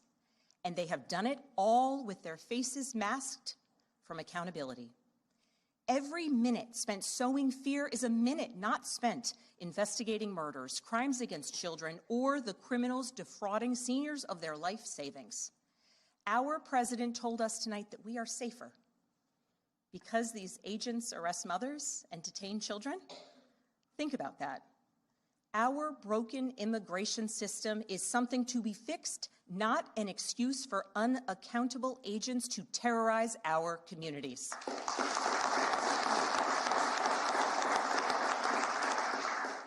After working in law enforcement, I continued my career of service as a CIA officer, working undercover to protect the United States and our allies from global threats, terrorism, nuclear weapons, and the aggression of adversarial nations around the globe. But as the president spoke of his perceived successes tonight, he continues to cede economic power and technological strength to Russia, bow down to China, bow down to a Russian dictator, and make plans for war with Iran. Here's the truth. Over the last year, through DOJ, mass firings, and the appointment of deeply unserious people to our nation's most serious positions, our president has endangered the long and storied history of the United States of America being a force for good. So I'll ask again, is the president working to keep Americans safe, both at home and abroad? We all know the answer is no. In his speech tonight, the president did what he always does. He lied, he scapegoated, and he distracted. And he offered no real solutions to our nation's pressing challenges, so many of which he is actively making worse. He tries to divide us. He tries to enrage us, to pit us against one another, neighbor against neighbor. And sometimes he succeeds. And so you have to ask, who benefits from his rhetoric, his policies, his actions, the short list of laws he's pushed through this Republican Congress? Somebody must be benefiting. He's enriching himself, his family, his friends. The scale of the corruption is unprecedented. There's the cover-up of the Epstein files, the crypto scams, cozying up to foreign princes for airplanes and billionaires for ballrooms, putting his name and face on buildings all over our nation's capital. This is not what our founders envisioned, not by a long shot.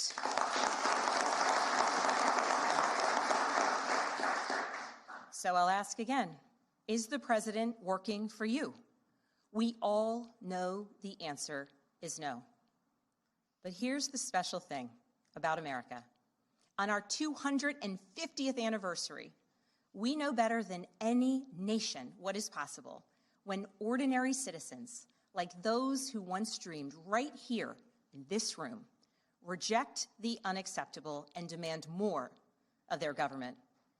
We see it in the determination of students organizing school walkouts all across the country, whose voices are becoming so powerful that the governor of Texas seeks to silence them. We see it in the bravery of Americans in Minnesota standing up for their communities, from peacefully protesting in sub-zero temperatures to carpooling children to school so that their immigrant parents are not ripped away from them in the parking lot. As a mother of 3 school-aged daughters, I am inspired by their bravery, but I am sickened that it is necessary. And Americans across the country are taking action. They are going to the ballot box to reject this chaos. With their votes, they are writing a new story, a more hopeful story. In November, I won my election by 15 points.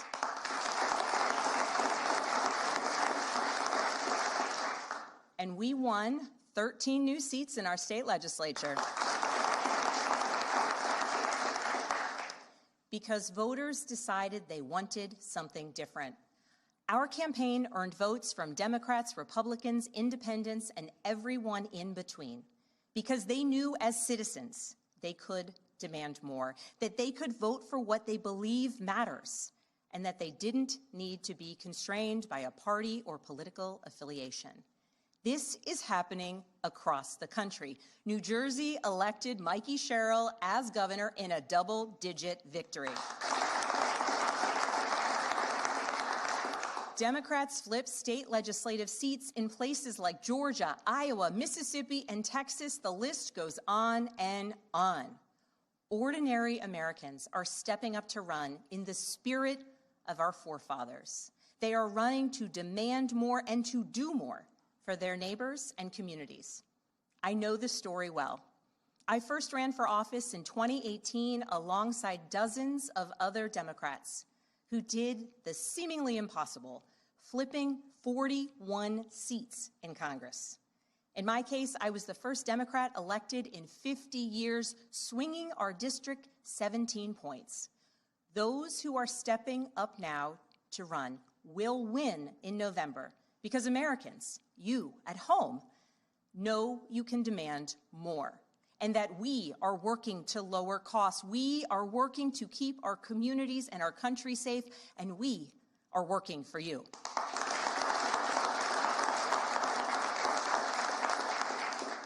In his farewell address, George Washington warned us about the possibility of, quote, cunning, ambitious, and unprincipled men rising to power.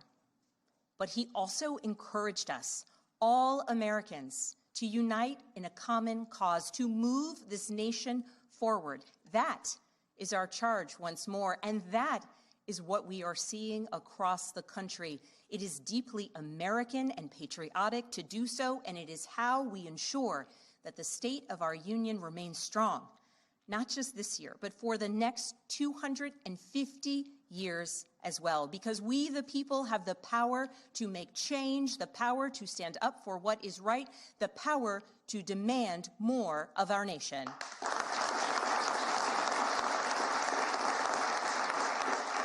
May God bless the Commonwealth of Virginia, and may God bless the United States of America.